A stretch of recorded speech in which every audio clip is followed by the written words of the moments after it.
Hey, Oz. Hey, Curtis. What movie we watching this week?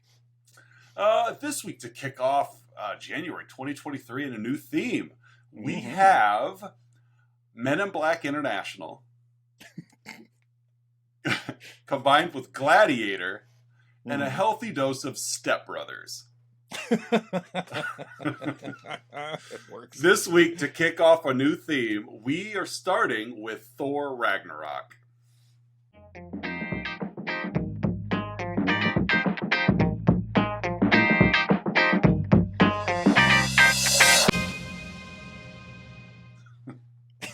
Step Brothers. I was having a hard time deciding what order I wanted to put them in. Yeah.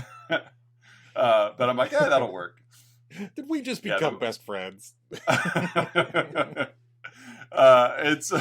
Welcome back to another week, another month, another year. I know all of them. Let's talk about flicks, the movie podcast where we take a monthly theme and alternate bringing movies to satisfy the theme. And this month is a new theme as we are covering sequels that are better than the original. And we are kicking off with Thor Ragnarok, the only no-doubter this month. Yes. In terms of, is the sequel better than the original? I would say this sequel is better than both 1 and 2 combined, as well as really any other appearance of Thor prior to this movie.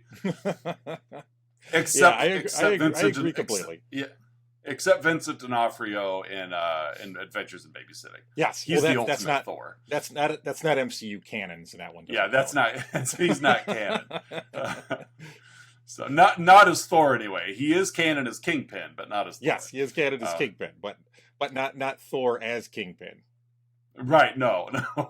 Yeah. So and not Thor as a frog either. Yes, that's also canon, but not Vincent D'Onofrio. But yeah, we're going to cover Thor Ragnarok this week. But before we get started, we should give a shout out to Patreon subscribers. Don S., Melissa L., Aaron A., and Mandy K. Thank you once again for your monthly patronage. We did knock out some bonus episodes last week. So Melissa L. and Mandy K., feel free to hit Patreon to check out your three your three can't be missed bonus episodes as we discover movies we haven't seen before, as in My Big Fat Greek Wedding 2. What was it? Is that what it was called? My Big Fat Greek Wedding 2, or was it another Big Fat Greek Wedding? I think it was my Big Fat Greek Wedding. Cruise Control. I think it was Deux, Deux. Yeah, there you go. Deux. Yeah, and so we also covered We Were Soldiers, and there's a bonus episode on Scooby-Doo Return to Zombie Island. So, so if you want to either join Patreon or up your Patreon status after hearing that, I can't imagine anyone's not diving towards their computer. Right. to jump into our spontaneous reactions to movies we had no idea were going to show up. But this week we are covering Thor Ragnarok. I almost went. I went Gladiator, and I thought that's an obvious one. I didn't want to do Thunderdome. We've done Thunderdome already. Yeah. I almost subbed out No Holds Barred, which is another movie featuring wrestling and a Hulk. Zeus. Yeah, but I'm like, that's a stretch. But no, I almost, because there's a wrestling Hulk in that movie. But I'm like, Gladiator felt better, so but that's what I went with. So see, this week is my movie, and so you get to cover the characters. Yep, you got the plot, I got the characters, and Oz, we got a lot of characters in this movie. There are a lot. There are a lot of important ones too. Yes, so I'm gonna go through these a little quick. Because we got a lot to cover here. So we start with Thor Odinson, played by the one and only Chris Hemsworth, an action figure brought to life. No kidding. He is cut in this movie. Yeah. Oh my. Ooh, gave me the vapors, something fierce as I was watching. Ooh. Then we got Loki, Thor's adopted brother, played by Tom Hiddleston. We got Hela, their long-lost sister that they didn't know about, played by Galadriel herself, Cate Blanchett. Yeah, and her character is a mix of, like, she's got a lot of Angela in her, too. if I'm reading the backstory correctly of like a lot of, because is Hela Thor and Loki's sister, or was Angela Thor and Loki's sister, and they kind of married the characters together? In the comic run, Angela, who is from the unspoken of 10th realm of heaven, was their sister. Hela is actually in the comics and in Greek mythology, Norse mythology, is Loki's daughter, as is Fenris Wolf. So an interesting family. Fenris is Loki's daughter. Child. Yes, so they're both Loki's children. Okay. Just go with it. Yeah. And at one point, Fenris and New Mutants character Wolfsbane also have a child. So, okay, it's an interesting family tree there. Mm-hmm. So we'll just finish we'll just finish the family here. We got Odin, played by Anthony Hopkins, or as I misspelled here, Hopkins. He's also in the movie. You overspelled his name, just like he overacts. Just like he doesn't. Overacts. He wasn't bad in this. Yeah, he wasn't bad in this, and I really liked his performance as Loki. Oh yeah, I did too. I thought that was fun. Then we got Hulk / Banner, played by Mark Ruffalo. We have, I'm going to say quote unquote Valkyrie, because I was debating with Patreon subscriber Melissa L. if Valkyrie is actually her name, because she is a Valkyrie, but then is her name also Valkyrie? So I have Valkyrie, quote unquote, / Scrapper 142, played by Tessa Thompson. That actually is her character's name, Scrapper 142. She kept that when she went over to. She comes to an Sakaar. Old family line of 142s. Right, you're right. It's a much more straightforward family line for her than it is for Loki.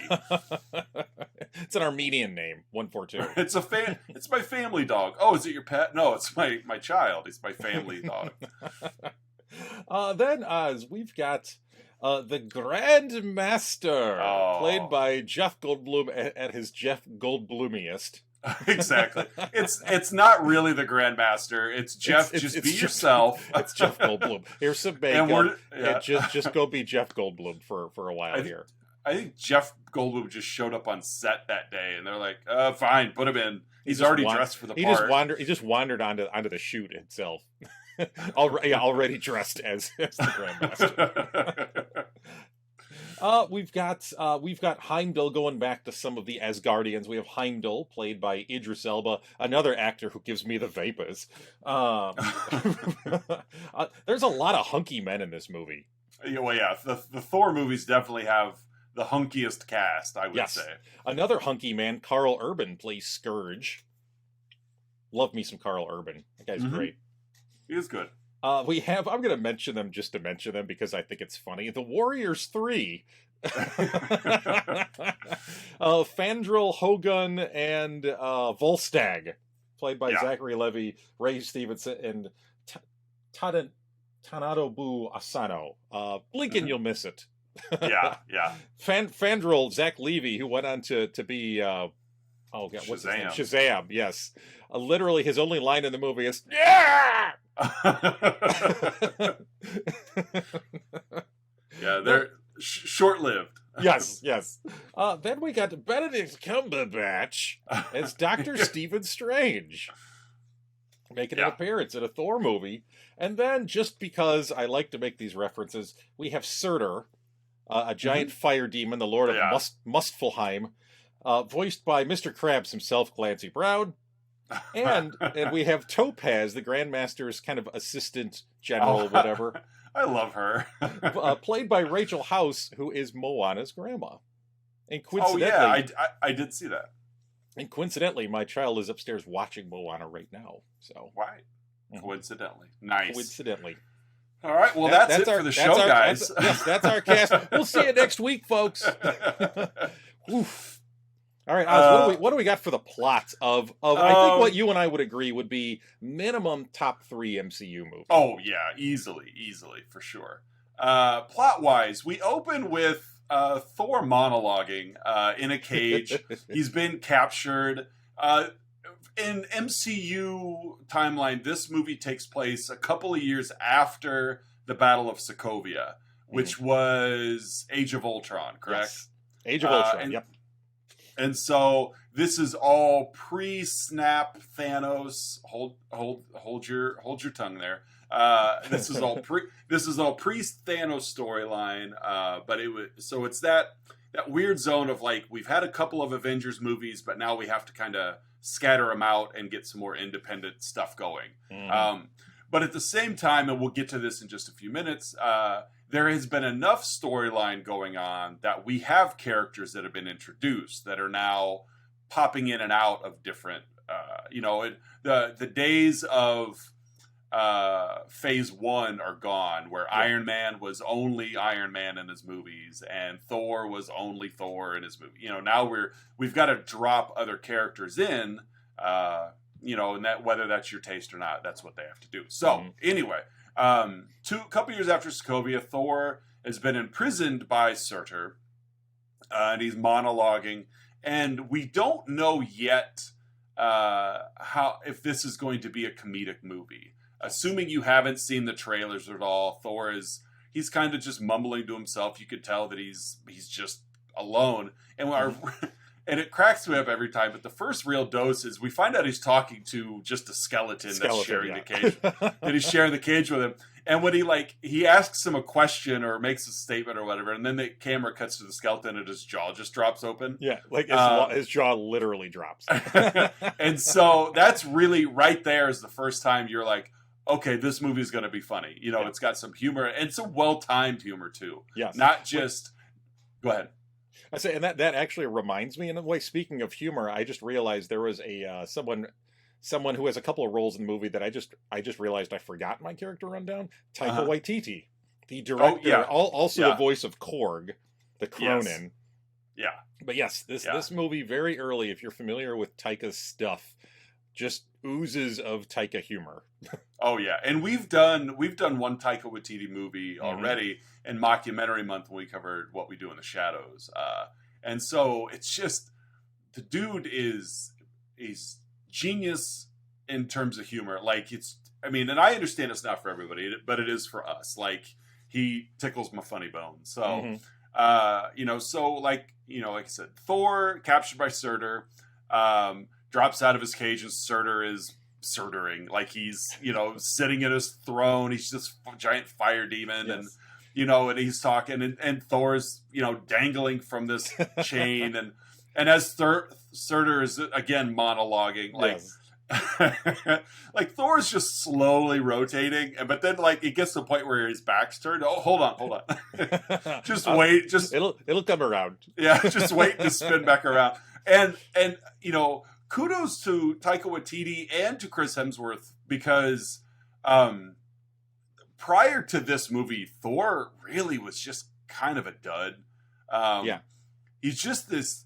It's like they were making the Chris Hemsworth fit the character they wanted, but they weren't going anywhere with it. Like, it just pretty one-dimensional character. Yeah. He's a fine actor, but they really took the gloves off for this one and let him tap into what he's good at, which is humor. Like, Taika Waititi really extended some trust to Chris Hemsworth here. Yeah, and he nailed it. Like, Chris Hemsworth is we joke later on because he's trying to log into the Quinjet and trying to find what name Stark programmed him with, and he says the strongest Avenger. But I would say, honestly, Thor is probably the funniest Avenger. Yes. From this movie forward, they really do let Chris Hemsworth flow. He's the Joe Piscopo of the Avengers. Exactly. He's the Robert Wool of the MCU. And so, but yeah, Surtur is just going on and on and on. This scene originally kind of feels like it doesn't have much of a purpose, but it really, really does. It basically lays out the entire movie. As Surtur's monologuing, he's also providing some pretty key exposition points as well. Yeah, so he's telling him Odin is no longer on Asgard. What's that? I just made because Thor looked confused, so like, who? Yeah, right, because he doesn't know. So Odin's no longer on Asgard, and Surtur will be destroying the realm because it's prophesized in Ragnarok. Blah blah blah blah blah. This is what I have to do. Like, I have to return, my crown to the eternal flame, et cetera, et cetera. It is a lot of exposition. I thought it was a big eyebrow. And that's just it. And that's the hard part, is there is so much humor in this that's just kind of one-off lines, and that the kind of the plot rundown I'm running here, like, it doesn't convey a lot of the humor. It's really sticking to the major plot points, and the humor pops in. So definitely inject what I'm missing here. Long story short, Thor frees himself, which is so sweet, because again, he's like, Mjolnir's taking its sweet time getting to Thor. He's got his hand chained behind his back, and of course all he has to do is open it and call his hammer, and it's like, because that's what heroes do. And then like the timing is off. Mjolnir hasn't gotten there yet. So now Surtur is like, what are you talking about? We drop Immigrant Song by Led Zeppelin, and it's just, Thor just, he defeats Surtur, takes the crown. He believes he's prevented Ragnarok. There's this giant dragon coming. He realizes, I got to get out of here. So he's calling for Heimdall to open the Bifrost so that I can, return home. And then we cut back. we cut back to, the station. What would you call that room that Heimdall hangs out in? It's like the observatory or something. I forget the official name of it, but it's like Heimdall's observatory. Yeah, so we cut back there, and Heimdall isn't there. Instead, Scourge, who had been basically pillaging Earth, is showing off his wares to a couple semi-impressed Asgardian females. Yeah, just a couple of Asgardian hotties. So he's just... everything in this movie. My stuff. He takes a couple of assault rifles that he calls Des and Troy. He got them from Texas. When you put them together, they destroy. And my favorite part is, like, they cut back to the girls. When they cut back to him, he's just got a shake weight. And he's just going to town at the shake weight. And so he's calling for... he's calling for Heimdall. And again, Thor's trying to escape this dragon, and it's closing on him. Finally, Scourge, unlocks the Bifrost, opens up the plane to get to the bridge to get there. Yes. And Thor shows up, as well as the head of the dragon that just happened to be right there. Yep. And just the attention to detail, like, it's splatters this, like, green and purple bloody pus, like. Yeah. Just that kind of stuff is so cool. Just splatters all over him. We're in a world of fantasy, and so we could take liberties with things like blood color and things like that. To save your PG-13 rating. Yeah. So the women run off because, of course, it's disgusting. Thor doesn't remember who Scourge is at all, which still shows a little bit of what Thor's problem has been up to this point. Is his hubris. Yes, he knows he's the son of Odin and therefore the god of thunder, and basically anyone below him I don't need to know who you are. Yeah. And so Scourge is like, we fought together, and so kind of sets a little bit of distance between these two, which I think in some ways sets Scourge on the path he's bound on in this film a little bit. And Scourge is like, well, I'm supposed to announce, anybody. And of course, Thor just takes off. He just, Scourge starts running after him. He also tells Thor, like, Heimdall's MIA. Yeah, don't know where Heimdall's at. He's a traitor, and of course, Thor knows better than that. So Thor takes off flying. We see this beautiful establishing shot of Asgard, and then we're in this outdoor theater. Like amphitheater, yeah, right. Where Odin is, he's just basking on a couch, being fed grapes, and he's watching the death of Loki. I know.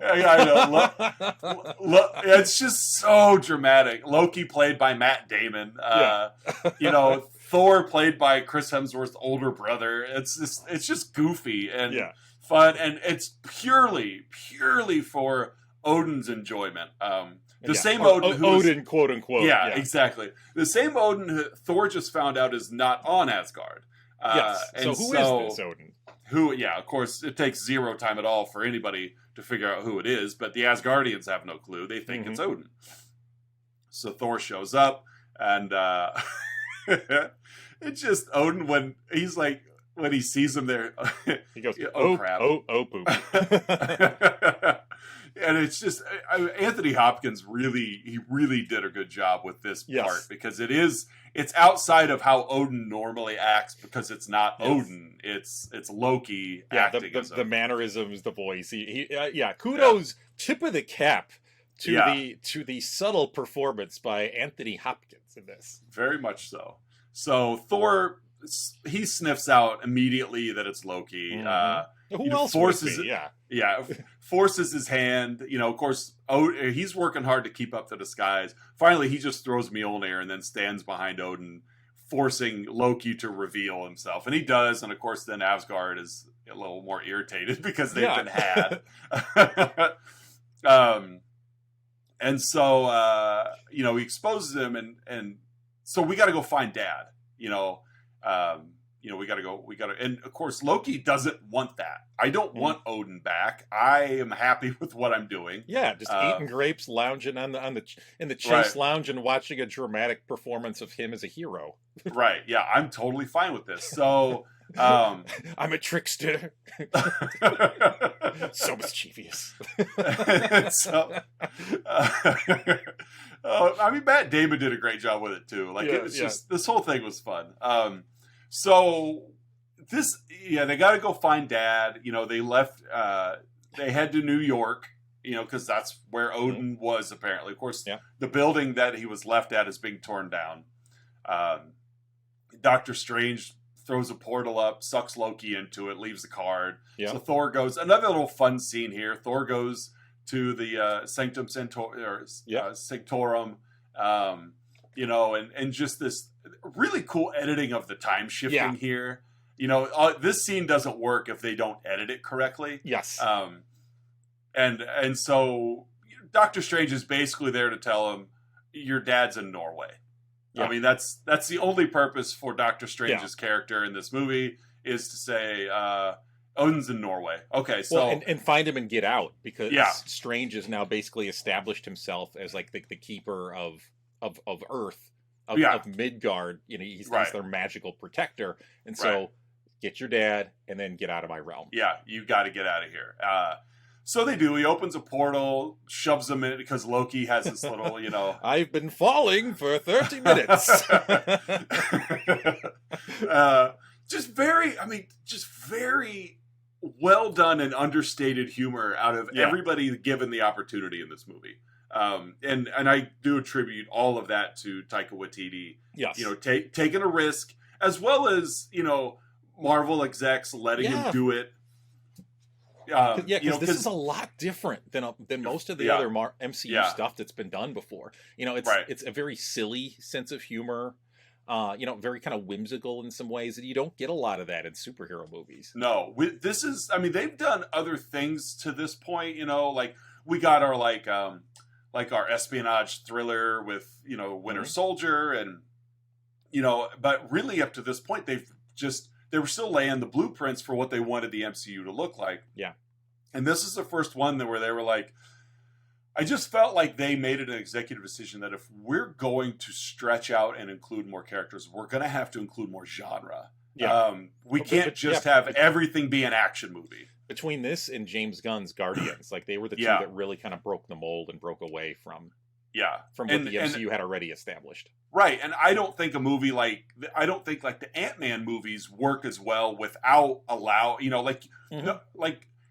Paul Rudd got enough backlash for coming, or Marvel got enough backlash for casting Paul Rudd, but by allowing your directors to create things that can blend genres, then it's like, okay, we could take Paul Rudd seriously as a superhero because he could still be Paul Rudd. And sexiest man of the year, Paul Rudd. Yeah, exactly. And so, but he could still be Paul Rudd, but still bring him in, and he can, he could still be physical and do all the stuff he needs to do. And so it really did help. It really, I mean, I'm really proud of how the MCU has grown and stretched out and taken risks and let things happen. Like, I know we're straying off course here, but like shows like WandaVision were just excellent. Yeah. And even, The Falcon and the Winter Soldier was really good, but not in the same way that WandaVision was good. Even that Werewolf by Night. Werewolf by Night, like that was excellent. That was a lot of fun. But at the same time, bringing in characters like Elsa Bloodstone and Man-Thing, characters that are like, I have no idea who these people are. These kind of like D-list characters, Right. But it's like, let's give them a platform. And that movie was really, really good. And so, all right, back to this one. Strange says, get your dad, get out. So they get there and they're having this conversation with Odin. And Odin says something that Thor doesn't listen to yet. He tells him, Asgard's not a place, it's a people. Yes. Like, don't worry about where Asgard is. Worry about where Asgardians are. Wherever they are is where Asgard is. And so he doesn't grasp that yet. And then, Odin does the Luke Skywalker trick where he just turns into dust and scatters away. But before he did that, he told him, your sister's coming. Yeah. Because when I die, she'll be unleashed from her prison. Of course, they're like, our sister, what are you talking about? Yeah. Yeah. Because Odin has worked really hard to write her out of the history. Yes. Quite literally in some ways. Yes. And so that's what happens is Odin dies and like immediately clouds roll in and here's Hela. Cate Blanchett just looks the part, just looks pure evil. And Thor does what Thor does. I'm just gonna throw my hammer at it. It'll be fine. So he chucks Mjolnir, and she catches Mjolnir and just shatters Mjolnir, which shatters Thor's confidence. He has established himself for quite a big part of the MCU as being extremely vulnerable.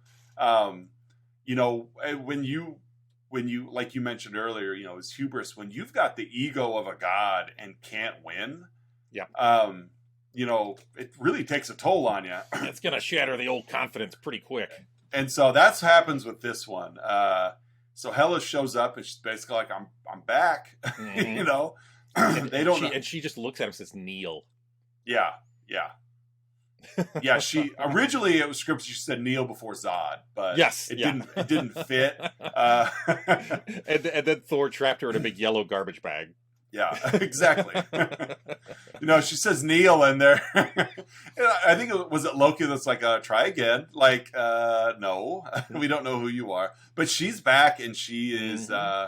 She's here for business. So you get a taste of her powers right away. They took They kind of fused her character with Gore the God Butcher, and again, of course, this is years before Thor: Love and Thunder. But Gore's comic book powers are weapons manifestation via the Necro Sword, and so they gave that power to Hela here, and so she just whips up a sword just out of nowhere. Yeah, she does this quite a bit. Him. Yeah. And then Loki just screams, "Bring us back!" And Thor's like, no, because we're taking her straight to Asgard if we do. And that's where her power manifests from Asgard itself. So taking her there is the bad idea. Yes. But that's what happens. So Loki calls, and who's running the Bifrost, like the observatory at that point? It was Volstagg. Volstagg and Fandral are there. Yeah, so they've relieved Scourge is there mopping. He's there cleaning up. Oh, that's right. The dragon blood. Yeah, he's got his yellow like caution bucket of mop bucket there. but it's like they were real quick on the trigger when they're like, bring us back. Okay, there they go. So she she follows them up the Bifrost Bridge. You know, and of course Loki tries to fight back. Thor tries to fight back. She casts them both out of the Bifrost Bridge. Yeah, literally while they're being transported. Yeah, just out into anonymous space. Like you're gonna find you're gonna end up somewhere we're not sure where yet. Meanwhile, she continues her path to Asgard and arrives. Immediately kills everybody there but Scourge. Yep. Who has the sense to kneel. Yes. And she recognizes that in him, and then like you're going to be useful, you know. You know what, and you could tell he didn't want to, but he realized that he had no chance with his mom. It's the only way I'm going to live. So she's busy while she's there. You know, she gets there, and the stuff with Hela on Asgard are important. But really, she just established herself as the revealer of history. Yeah.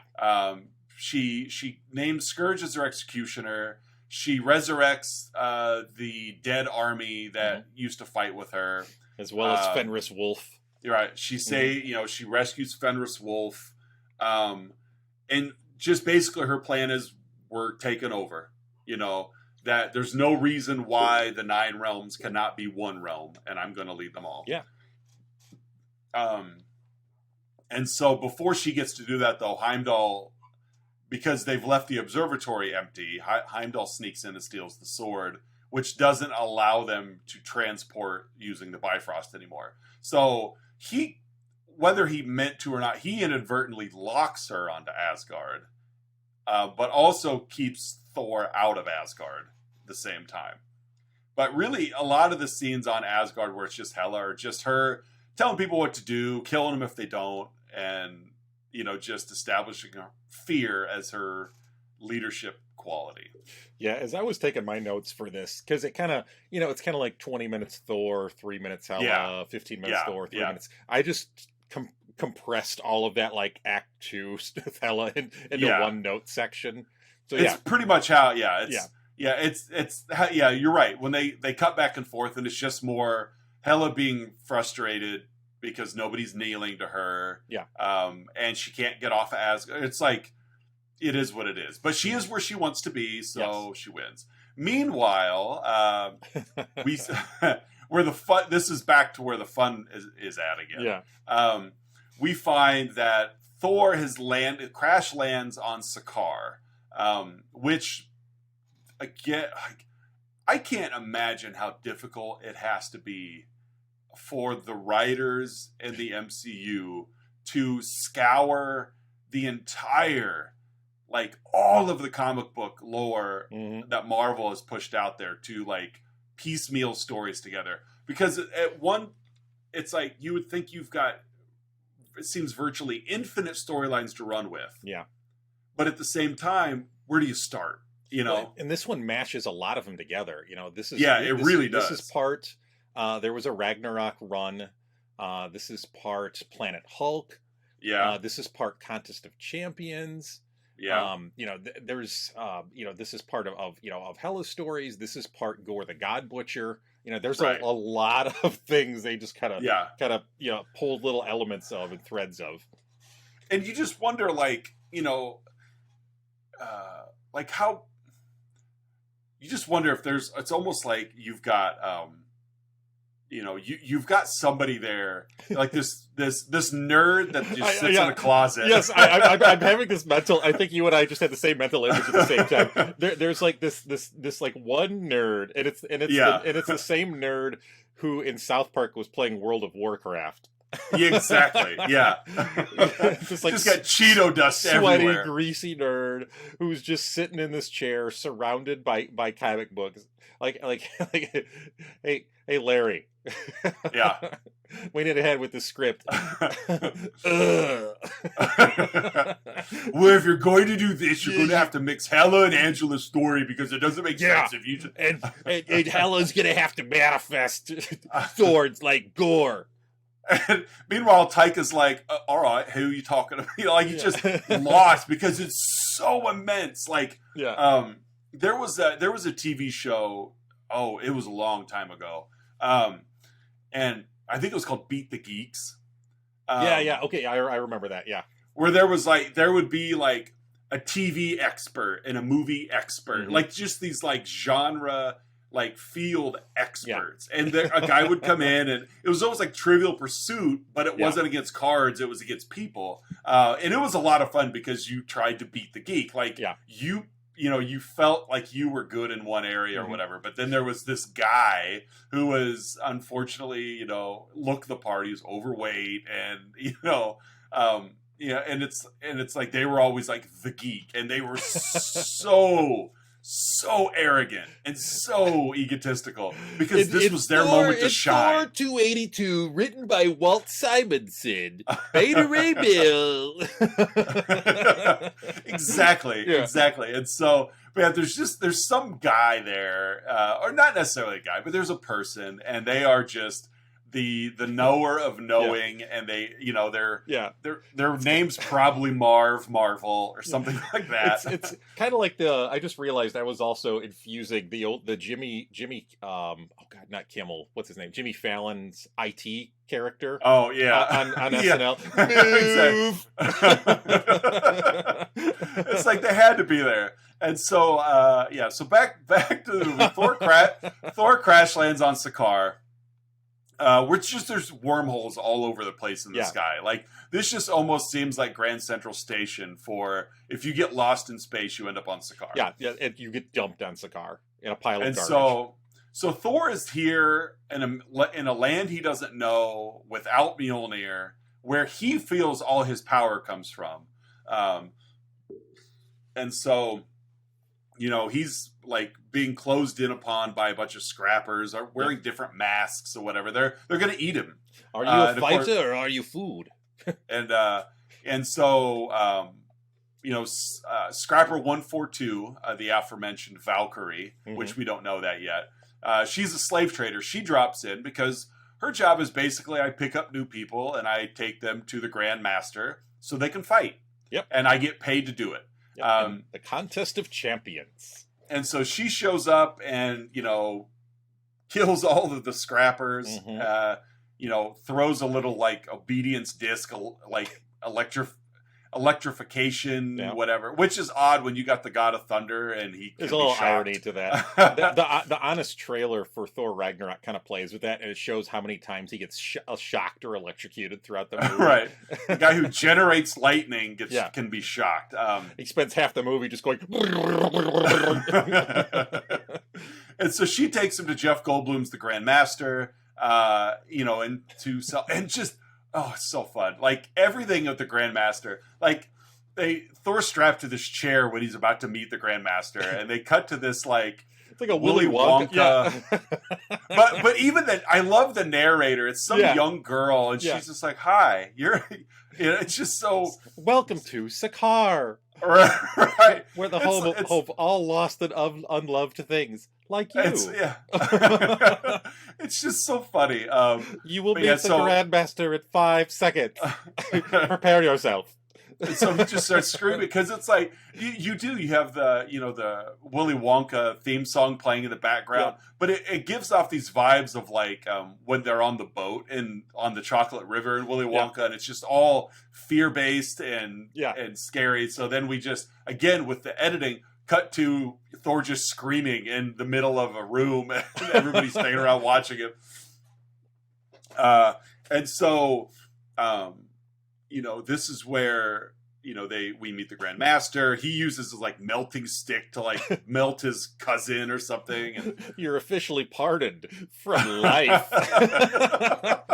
We really get to feel like, what was his, like Grandmaster's like right hand lady? What was her name again? Topaz. Like, Juana's grandma. Yeah. Topaz like really hates Scrapper 142. Like the Grandmaster, he's so like infatuated with her too. Like he does this little Jeff Goldblum. She touches his face, and he just like he just shivers. Yeah. What do I always say about Scrapper 142? What's the one word I say? Trash. It starts with a B. Trash. Trash. Were you just waiting to say trash?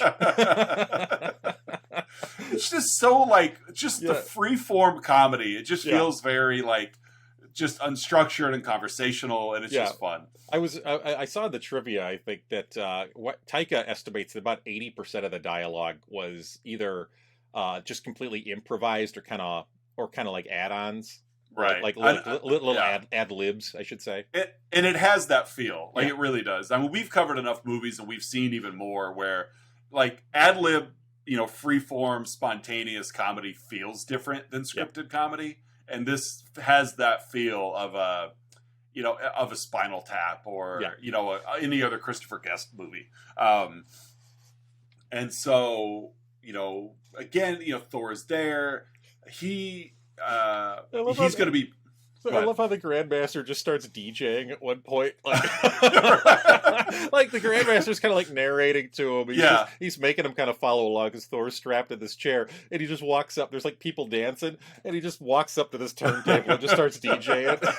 It's just, Grandmaster's there to party. It's a party planet. Yeah. It's all like pleasure and hedonism. And it's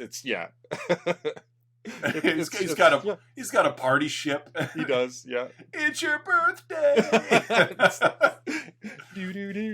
And so Thor looks to the side and sees Loki, who has also landed on Sakaar, but has integrated himself much more favorably than Thor has. Yes, because he's been there for several weeks. Time works differently there. And it's Loki. Like he's going to schmooze his way in and be who he is. Thor recognizes Scrapper 142 as Valkyrie. She shocks him because he's basically calling her out. Like, I know who you are. I wanted to be like you. Just when I was a kid, like you guys you're amazing. These female warriors. And so Thor's forced to compete in the Contest of Champions. And I'll admit, the first time I saw this movie, I got real giddy because there's an app. I mean, you played it for a while as well. I still play it. It's called Marvel Contest of Champions. And not being as big of a comic book guy as you are, I was not. I thought this was just a game. Like, they made up the premise of the game for a reason to bring these characters in. I was not. I did not realize until I saw Thor Ragnarok that I'm like, wait a minute, like, this is all legit. Like, Grandmaster, I just thought it was a made-up character for the game, but I'm like, wow, this is, I mean, it's really, really cool. The Grandmaster is like an elder of the universe as well. He's like the last being of his race. And, like, in Marvel lore, if you're the last being of your race, then, like the universe, like, bestows you with, like, all like, the power and memory of your ancestors. And so he's the last of his race. The Collector is as well. Yeah, the Collector's also in the game. And so are they, they're not brothers, are they? They're any relation or... Yes-ish, sort of. Celestial brothers. Yeah. It's like everybody's family in the MCU. Yeah. If Loki can have a dog as a child, then... He's adopted. Right. And so, Thor's forced to compete in the Contest of Champions. He's met Korg at this point. And Miek. And so another fun little scene. He gets put into this, like, the waiting room, basically. Yes. And I made a rock.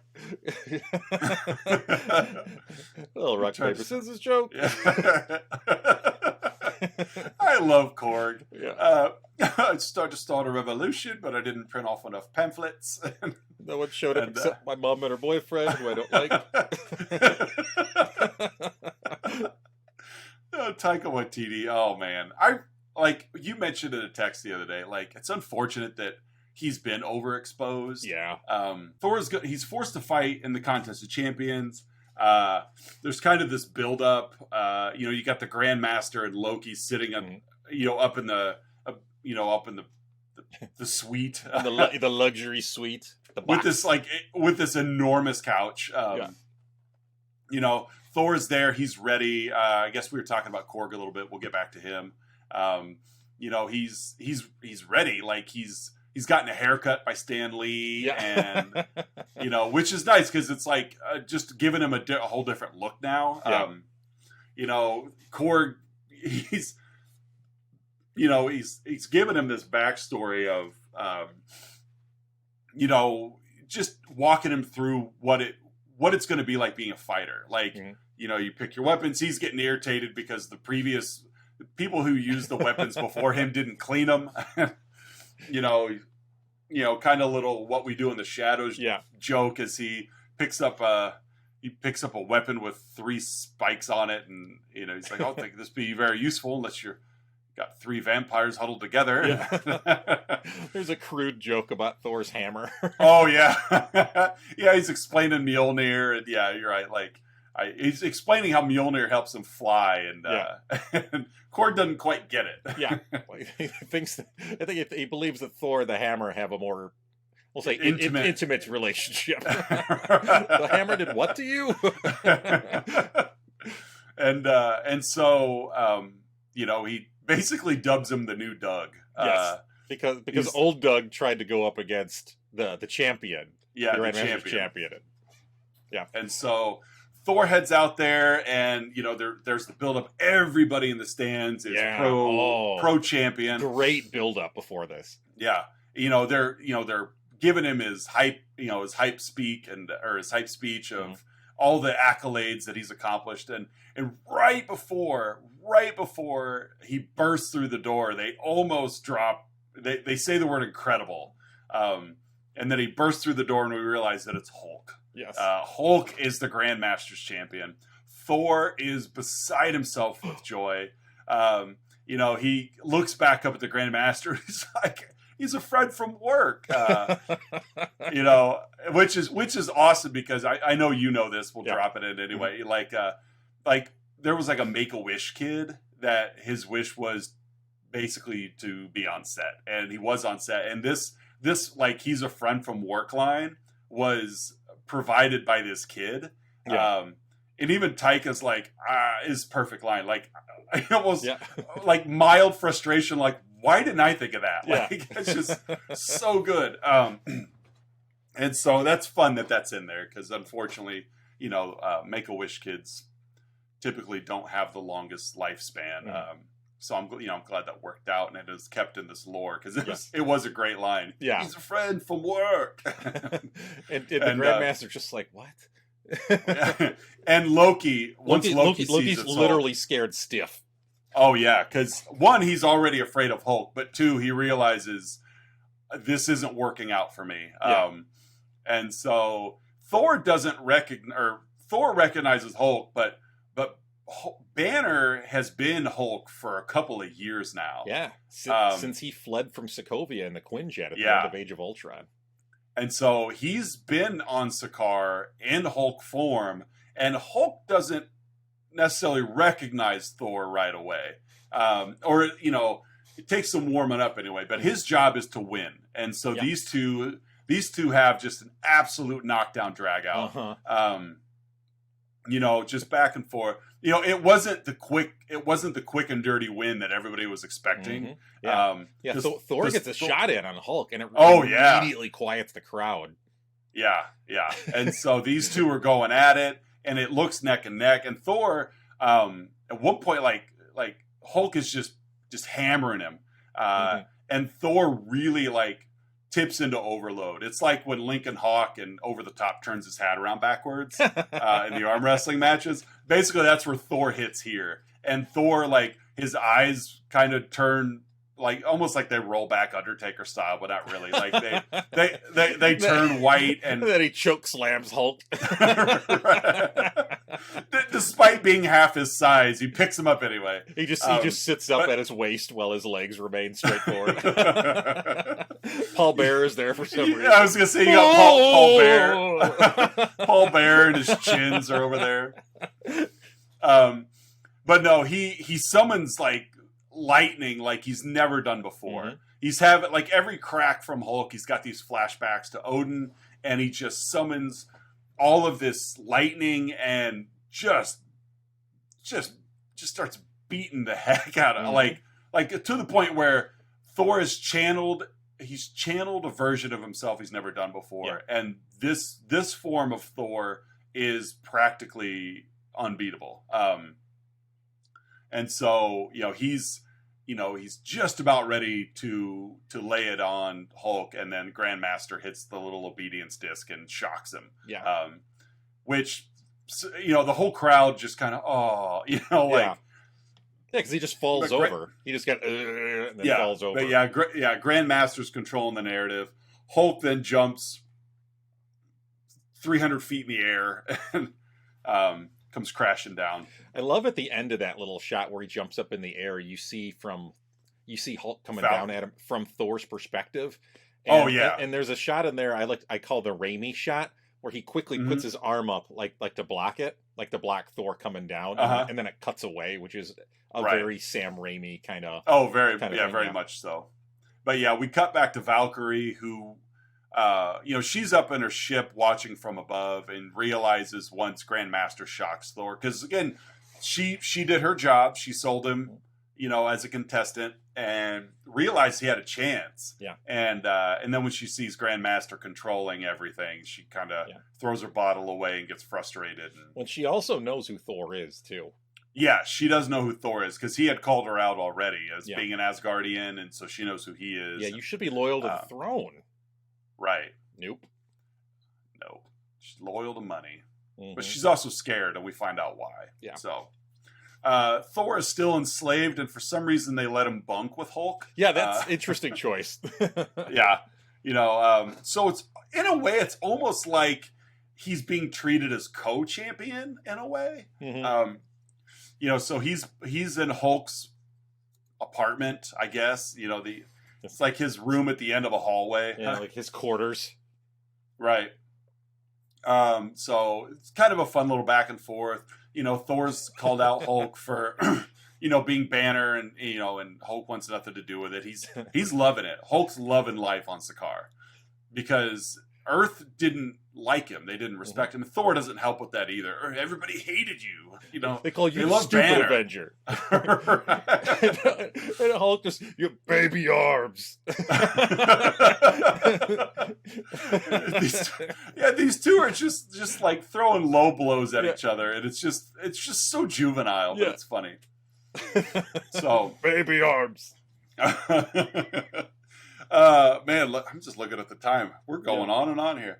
It's a fun movie to talk about. It is. So Thor's working to convince Hulk and Valkyrie to help him save Asgard. Neither one is interested. He's just really I need you guys. I need Banner. Banner's smart enough to get me off this planet, and Hulk's like, no, there's no more Banner. It's just me. like Banner's. He's gone, and we see Hulk's big green butt, and it's like, it's just. But Hulk is. This is really. Correct me if I'm wrong. This is the first time we really see like verbose Hulk in a way. Like prior to this, he wasn't overly talkative as Hulk in Sokovia. And not really. But again, he's been Hulk, for 2 years, and so he started to kind of. He's basically the equivalent of like a 2-year-old, so he has that amount of vocabulary. Right. So like he's semi-intelligent. He's able to put sentences and thoughts together.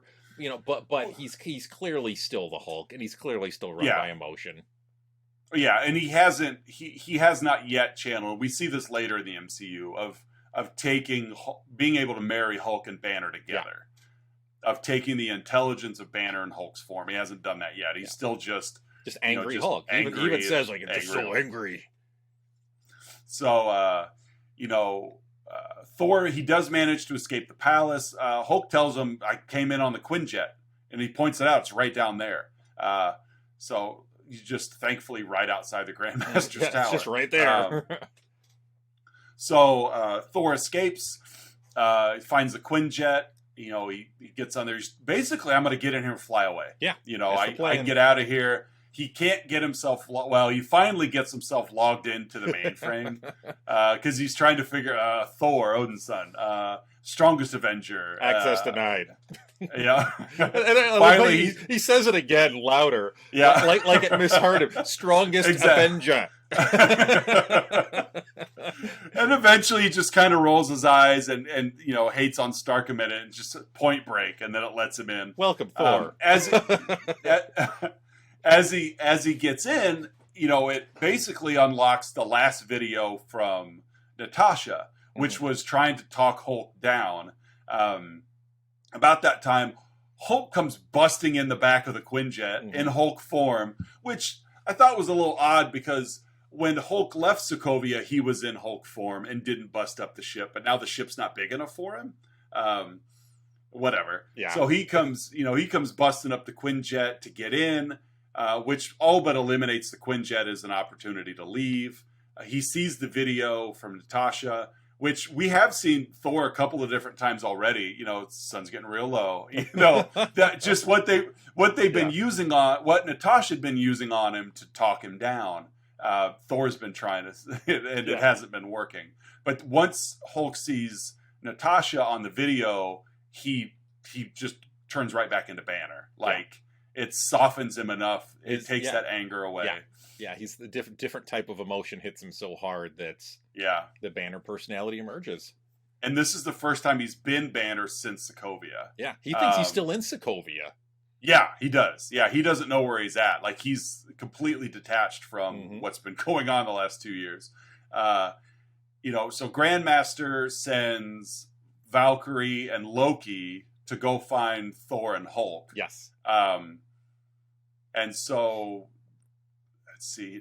They kind of get lost in a crowd a little bit. Of course, as Banner, who's now dressed as Tony Stark in his Duran Duran t-shirt.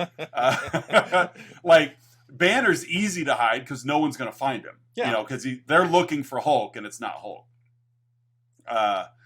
And so Valkyrie and Loki kind of get into a fight. And this is where we see just absolutely beautiful cinema. Yeah.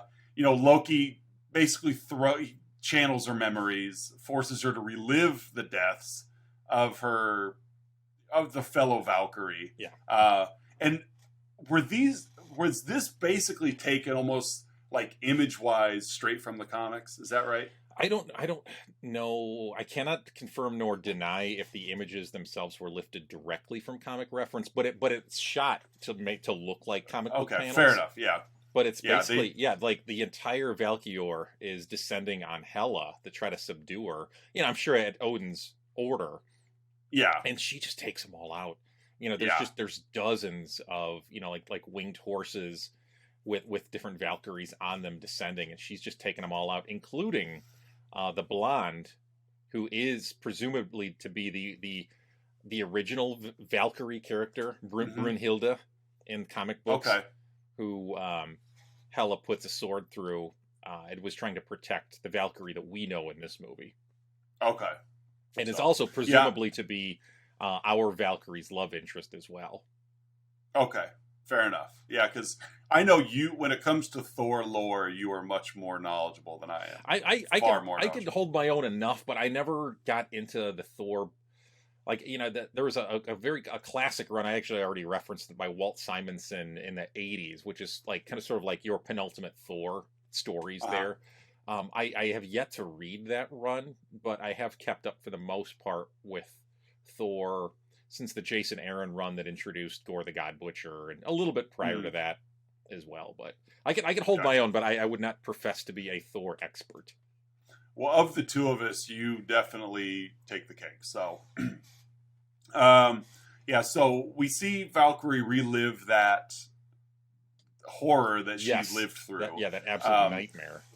And so from there, she decides I'm gonna side with Thor. So she takes Loki prisoner, takes him captive.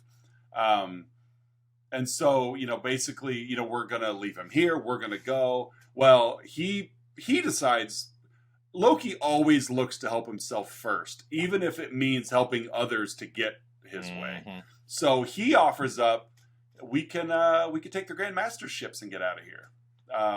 Because he knows where they are. Well, they need to get a better ship because they have to fly through the big wormhole. Yeah. That has the devil's anus. Yes, an interesting colloquial name. Yeah. And so, but they know they need help. So they go free the other gladiators. Korg and Miek being the main two, but we do see several others that help out. So the revolution is here. So they stage a revolution. Loki tries to. I love it too because they're going to play.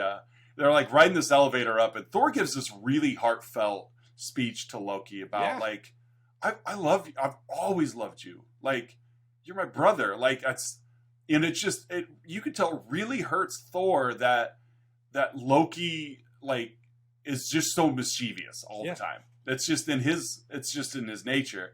But Thor is just like, I've always looked up to you. Like, and you've never been there for me.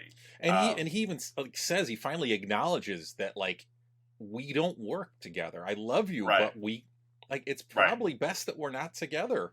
And then he pats him on the shoulder.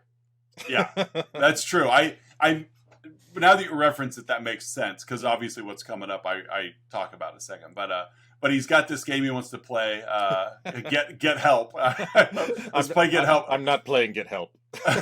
Get help. So the elevator door opens and Loki's like he's been injured. Like, this dramatic music plays as well. Yeah, and Thor starts yelling, "Get help!" And of course, the soldiers that are there come rushing in, and he just throws Loki at him.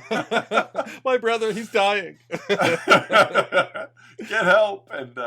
And so throws him at it. Well, Loki attempts to betray Thor here, but Thor, understanding who Loki is, kind of gets the one up on him. When he patted him on the back, he put one of those obedience discs on him, and he begins to shock him, and then basically just leaves him there. Yeah, because he knew Loki was going to betray him.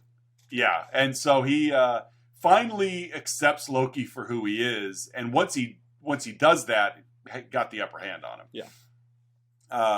So leaves him behind where, thinking he's left him behind for good, but this is where Korg and Miek and the other gladiators stumble in and find him. You look like you're in desperate need of leadership. Why, thank you. As Loki says that to Korg, and Korg just says, thank you. Oh man, this movie.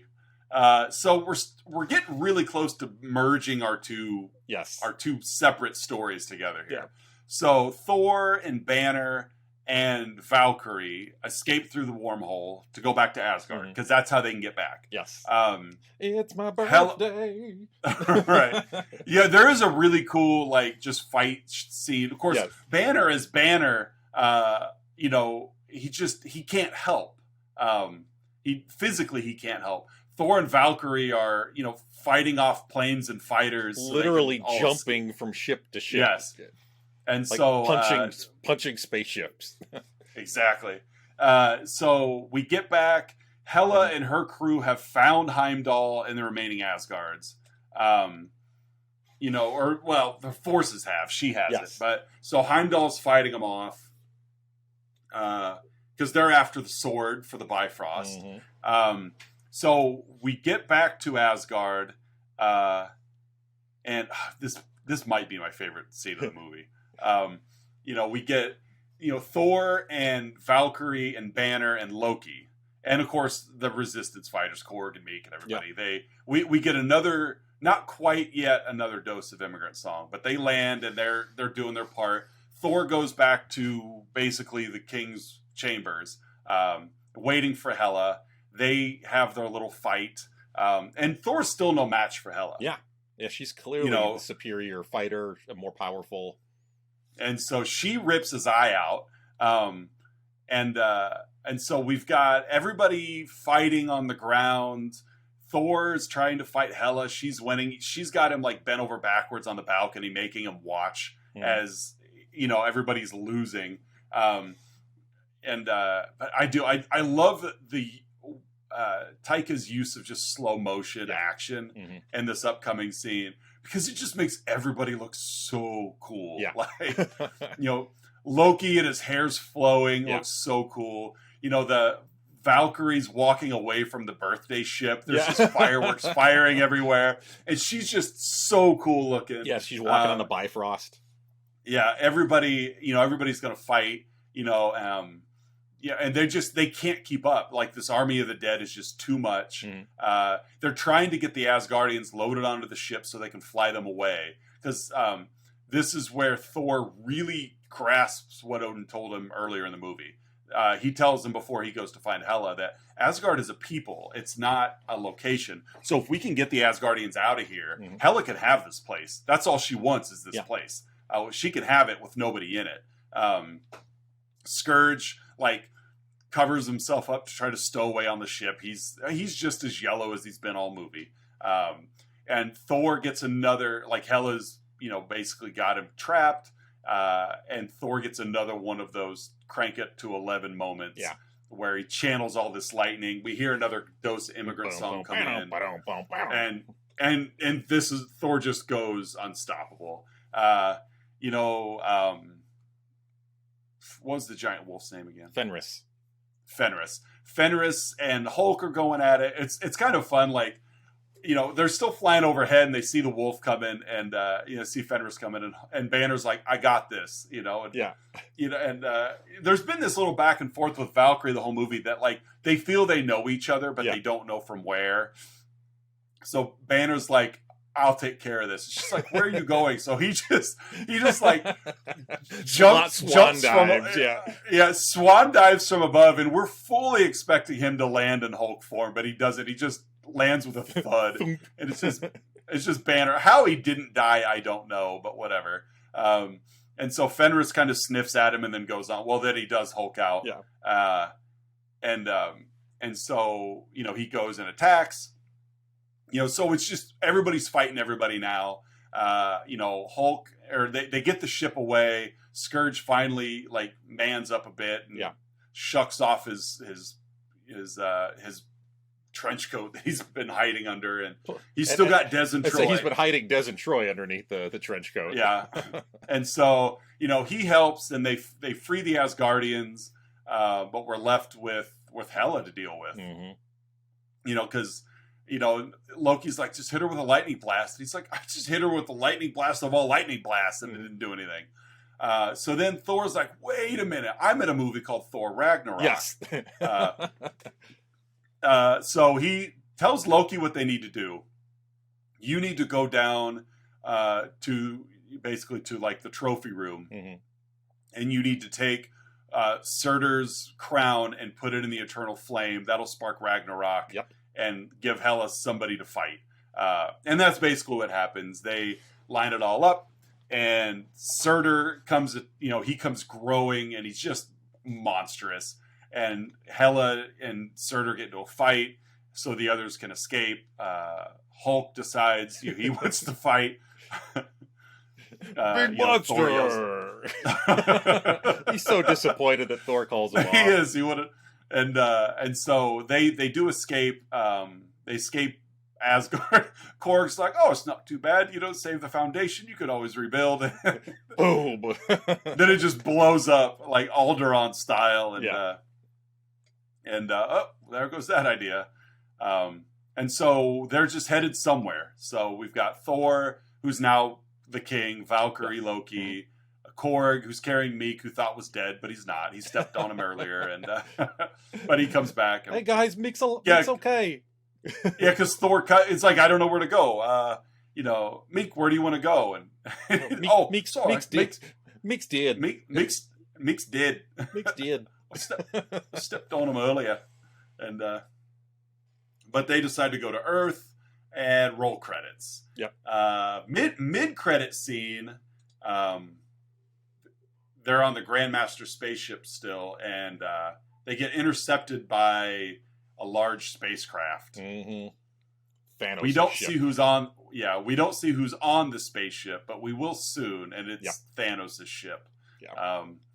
And then in the post-credit scene, which is so fun, one more little dose of Jeff Goldblum. He's now having, he's trying to get his former subjects to give him credit, because without me, you wouldn't have a revolution. Yeah. You wouldn't have anybody to fight back against if it wasn't for me. Yeah, I gave you purpose. So, and that is Thor Ragnarok. That is Thor Ragnarok. Oz, if I could spit that one out. All right, folks, at this point in the show, Oz and I each give our own unique rating to the movie in question. In this case, 2017's Taika Waititi helmed Thor Ragnarok. Oz, how would you rate this movie? I'm going to give this 10 revolution pamphlets. 10 revolution pamphlets. Maybe that'll be enough to spark a revolution. Spark a revolution, yes. What are you giving it? I'm going to give it 1 big monster. Big monster. 1 disappointed Hulk. Very disappointed Hulk. Next up, folks, we got our next segment, Outside Insight. Oz and I have scoured the interwebs, looking for unprofessional reviews someone left somewhere that we pull for you and share because they're funny. Because they're funny, folks. Oz, what is your Outside Insight for Thor Ragnarok? This is on actually November 17th of this year. Okay. It is a half-star review, and I feel really bad for Indra Goya, the writer of this review. Okay. Indra Goya says, "The Marvel humor style destroyed this franchise for me and ruined my ability to enjoy other films in retrospect." I am incapable of enjoying other films now. It's a dead medium to me. Yep. So that was the half-star review from Indra Goya. Poor Indra Goya. Aw. How about you? What do you got? Mine, I think Indra Goya and my review are 5th of November, also insufferable. I think this person kind of strikes me as one of those like hard right winger kind of gotcha. like 5th of November because they love and completely get the wrong impression from Guy Fawkes and V for Vendetta. Exactly. This is a 1 out of 10 review from the Internet Movie Database.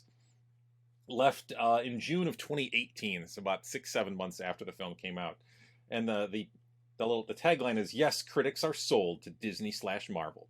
I'm cutting out a lot of it here. Okay. And Valkyrie. This has to be the most annoying character created by Hollywood since Jar Jar Binks. She's about 5'2", but could punch guys like Arnold did in the 80s. Oh, and they make her drink like a guy, too. Yes, we know politics want movies to balance out against all that maleness of the past and push the idea that females can save humankind. By the way, did you ever thought about the fact that the strongest man in the world could probably toss around it and punch away average guys, while the strongest female in the world can't because of physics? By bowing to politics, these idiots in the studios have removed physics from action movies. Oh my. I know. My maleness is offended by this movie. Yeah. Because Hollywood blew up physics. Because of feminism. Can't believe you have a strong female character. I'm a guy. I bet I could take her. The only strong female characters I know are male. Yeah. Right? Think about it. Who delivers your mail? The mailman. The mailman. It's not the female man. That's right. And it's not the mail lady. It's the mailman because physics. The most beautiful woman I know is Steven Tyler. I get confused when I watch Aerosmith. I love 80s rock music. I have suppressed feelings I don't know how to deal with. You may have seen my character played in American Beauty. Oh, God, yeah. I'll read one more line from my review that I decided to take out, but I'll read it just as my little epilogue here. People over 18 who think this movie was good should be removed their right to vote at elections. You like Thor Ragnarok? Nope. Let me see that voter registration card. No voting for you because you like Thor Ragnarok. You don't get to vote anymore, right? Because you don't believe in physics.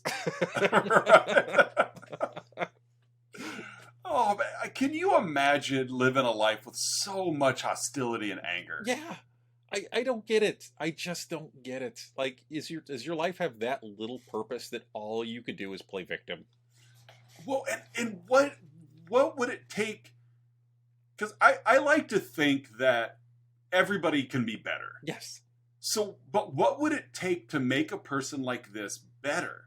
Like, it's not going to be one dose of something. And I say dose, not even needing medical, but just like, what does this person need in their life to balance them out?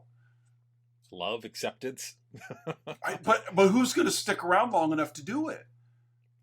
After they've pushed everybody away. The only people that I'm sure 5th of November is surrounded with are other people of like minds. Of course they are. Validate one's purpose. Right. Oh, man. Again, we're getting into our other podcast. I know. The psychosocial reality of the 5th of November. I don't know. We actually call that show November 5th on January 6th. Just rolls off the tongue. Nice, by the way. 11-5-1-6 is what we call that show. Which leads us smoothly into our last segment, folks. Our signature segment, as the critics have dubbed it, the 3-2-1, in which Oz and I each share 3 goods, 2 bads, and 1 about the movie we've been talking about, in this case, Thor Ragnarok. Oz, what are your 3 goods? My first good is how the movie handles the acceptance of dysfunctional family. Okay. And I say family. I have siblings written down, but I'm gonna stretch it out to family. Sure. Just sometimes you just have to process that you can't fix people. You just have to accept who they are, warts and all, and then grow towards that new relationship. Yeah. And Thor had a lot of growth in this movie. From once he lost Mjolnir and was forced to actually consider other people, and really accepting who Loki is as a person and how their relationship is that we can be brothers, but we're not going to be partners. Yeah. And once he accepted that, then he could use, in a way, kind of used Loki's perceived strengths against him, and that, I can rely on you to be mischievous. Yeah. So if I can try to stay one step ahead of you, we might actually get through this together.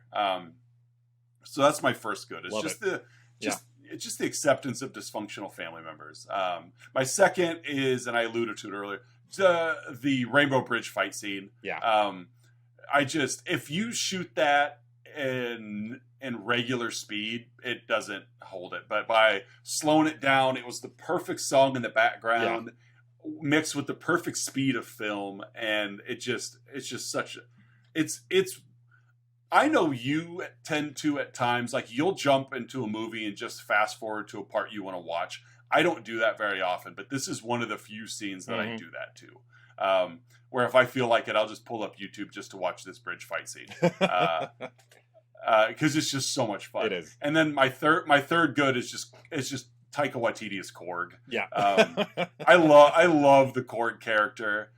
He's just so, I don't know, just funny and heartwarming and charming, and you can tell he doesn't want to be a gladiator and he doesn't want to fight, but he just wants to be there. So those are my 3 goods. Well, and I'll expand on that last one just for a second here. As uneven as Thor: Love and Thunder was, I love what they did with his character at the end.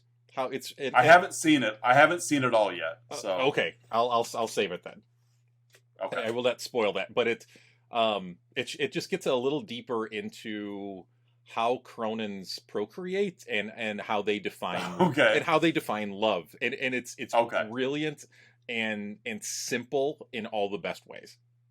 Yeah, it's a movie. I try to watch the MCU movies with my son, but he's 8, but he's at a point where he really struggles with sitting through a whole movie. Sure. Like, he used to, if he wants to sit down and watch it, he's hooked. But now he's active enough that he'll be good for, as long as there's action going on, he's good. And so I've just got to finally give up on that and just watch it. Sure. So I'm like, I'll save it, but I'm like, no, I'll just watch it. I've done that with several. I'm like, I'm just going to watch it. Because he says he wants to watch, like, I haven't seen Loki yet.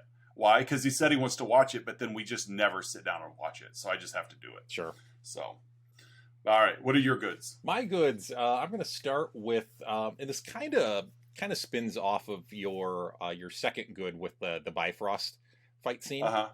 Just kind of the comic book frame, like how they frame a lot of the action shots in like almost like a 2D comic book style.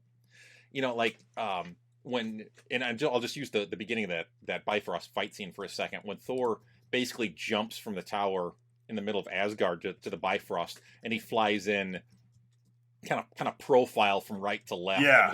And there's a lot of those kind of shots, you know, like the Valkyrie, the Valkyrie Hela fight scene with all the Valkyrie. You know, even at the beginning, some of the stuff with Surtur, like there's a lot of things that are framed like they're taken right out of a comic book, and they even, like, during the end credits, they kind of more literally do that as well. And we've talked before about how you and I both have a shared love of end credit sequences that can kind of continue to tell the story or develop characters. Yeah. So that's my first one. My second one, let's go with just the opening in Muspelheim between Thor and Surtur, and you know, it's you know, the cuts back to Scourge, and it's such a great opening scene. It really establishes the humor. It gives you some major plot points and exposition, but not in a way that's overly kind of ham-handed, and a really fun fight scene as well between Surtur and Thor, including the great double hammer throw that he does. Oh, I love it. Oh yeah. Oh, I do too. Yeah. And he's spinning the hammer. He's deflecting the flames. Surtur's throwing at him while Surtur's just kind of laughing in the background. Oh, such a great opening to this movie. And then my last one, I'm going to pull a very, very specific moment from the Hulk-Thor fight scene in the arena. It's after Thor has hit Hulk with a hammer, and he's kind of dazed Hulk. And Thor just kind of gently walks up, and he starts doing Black Widow's "Sun's getting real low, big guy." And like the crowd is just like, what is happening right now? And it's kind of this very gentle music is playing in the background, and he's doing this hypnotic charm that Black Widow would do to help turn Hulk back into Banner. And he's doing it, and and then it cuts back to Thor at one point, and he just has this just goofy look on his face, like, and then Hulk just grabs him by the feet and ragdolls him. That one also is courtesy of Patreon subscriber Melissa L. That is her favorite moment in the movie as well. So, well, and then Loki even was like, Loki knows how that feels. Yes. I'm just a big fan of the sport. But yes, the sun's getting real low ragdoll moment is my third good. So, Oz, what are your two bads? My first bad is, and I mentioned it earlier, but it's just Marvel's insistence to bring in other characters. Like the whole Doctor Strange scene, while done well, and it was funny, it just you did not need that scene in this movie. Sure. You could have figured another way to figure out where Odin was, et cetera, et cetera, et cetera. But it's just like, well, like Natasha being in the movie made complete sense. You know, like her and the Quinjet, perfect sense. But this was like, we've got to get Doctor Strange in here somewhere because we haven't had much Doctor Strange. So let's get Doctor Strange in. And then that was it. There and gone. It just felt like a scene that, like, everything I guess what I'm saying is we didn't have to film a scene on Earth. Yeah. We're in Asgard, we're in Sakaar, and then we're like, well, we got to go to Earth for a couple minutes because Strange. You didn't have to. And so that's my first bad. It's just shoehorning a character in just to get him in. Sure. And my second bad is there's just not enough Jeff Goldblum in this movie. You know, we just need more Jeff Goldblum as the Grandmaster. Watch out for his fingers. They sparkle. It's as funny as Chris Hemsworth is in this, really as funny as everybody is in this movie. It's like there's everybody and then there's Jeff Goldblum. And there's Goldblum. It's just it's just so good. So those are my two bads. What do you got? My first bad, it's kind of, some of the jokes don't land. You know, there's a lot of humor in this movie, and not all of them land, nor do I expect all of them to land. But I don't know, it's so, as we talked about before, in good ways, how it's so much different from the other MCU stuff. You know, not quite everything works. I know some critics have said that this movie's almost too silly, which I think led into, kind of the unevenness of Thor: Love and Thunder, is that this movie almost gave Taika permission to try to ratchet it up even more. And, yeah, and so again, as much as I like this movie, it can be a little uneven, just with the almost over reliance on humor. And then the other one is, I'll just say, Scourge doesn't really do a whole lot other than just sort of, especially after Hela arrives, other than just kind of walking around and looking pensive. Yeah. So yeah, I agree. And again, I love Karl Urban. I think he's a great actor. He's great in The Boys. He was great in Judge Dredd. The Lord of the Rings. He's great in everything he does. And so I thought that character and actor were a little underused. But again, that's villains in the MCU. So. Oh yeah. Especially one that straddles the line of he's not really a villain. Like he is, but he doesn't want to be. So it's like he even had even less to do then. Yeah. All right. Well, Oz, what's your one for Thor Ragnarok? How does the Quinjet sit on a planet of scrappers for 2 years and not get scrapped? That was one of my possible Yeah. Yeah. Like, just pristine shape. It's just right down there. Mm-hmm. After 2 years on a scrapping planet. Just sitting there. Nobody's touched it. So that's my my this one was also noticed by Patreon subscriber Melissa L. as well. We both kind of hit this conclusion at the same time. As the Commodore, the jet that they've taken from the Grandmaster, emerges from the Devil's anus, and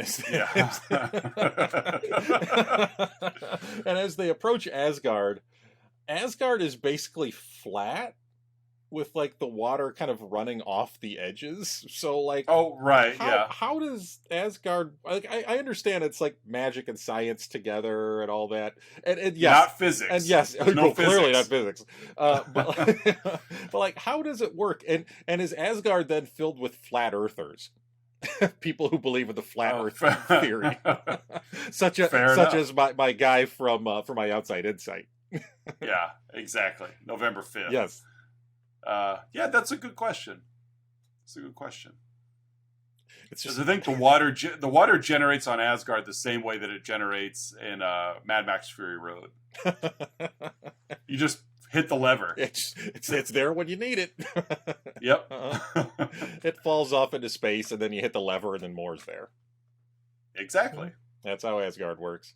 All right. Well, that puts a wrap on week 1 of 2023 and week 1 of is this sequel's better than the original? Yeah. Next week we have your pick. Yes, things are going to get with our kind listeners. Things are going to get controversial here, folks, because although Oz and I both agree, and I think most would agree, Thor Ragnarok is clearly a superior film to Thor and Thor: The Dark World. Yes. The other movies we're going to have this month are going to challenge some of our listeners as to whether or not they truly are better than the original. And a strong argument can be made for next week's case. However, I firmly believe that Aliens is superior to Alien, two very different movies. But next week, Oz, we are going to cover Aliens. 1986. Yes, we are. Jim Cameron. Love this movie. I have definitely seen Alien more than Aliens, but I do enjoy this movie as well. Mm-hmm. I guess really your taste is, are you more of a ghost story fan or more of a action movie fan? Like, that's, I think, is going to determine how much you like, or what side of the fence you're on when it comes to the aliens argument. Yes. But yeah, we'll discuss this Aliens next week for sure. Love Sigourney Weaver. Oh yeah, she's so great in this movie. Mm-hmm. Yeah, it's unfortunate though that she's not the first female action star. That was Jennifer Lawrence. Yeah. Did you see that in the news? Wait, what? I know. Jennifer Lawrence, somewhat recently, within the last couple of weeks, had said that something along the lines of being like the first female action star. Good for her. Yeah, I know. Lawrence, female. Yeah. Sorry, J-Law. her comment, she told Hollywood Reporter, oh, wait, okay, she did admit that it was a blunder and it came out wrong. Of course it came out wrong. Oops. I forgot that there were actors before me. And I like Jennifer Lawrence, I do. But yeah, she said,